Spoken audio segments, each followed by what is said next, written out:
if I had like one kind of thing I learned young that really hit me and stuck with me was, again, not to get too heavy, but I mean, I kind of feel like one of the things that I'd like to do is speak candidly about death, just because I've experienced it, and it's something that our culture doesn't do very well.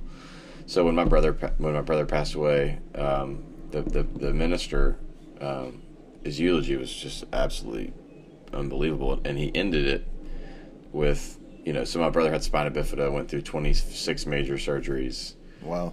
Just really experienced quite a bit of suffering, but he was also probably at any point the most like joyful person in the room, and just very others oriented, and really a spectacular human. And so the pastor said, he actually addressed the eulogy to my other sister and my other brother and I, the three living siblings, and who at the time we were 18, 17, and 12.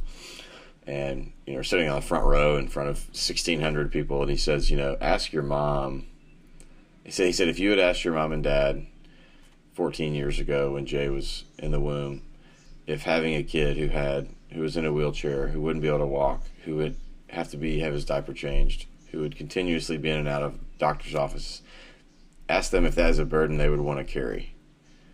The answer is, of course, they would say no. That is not something we can handle. And then he said, ask them now. Wow. Wow. That is heavy, isn't it?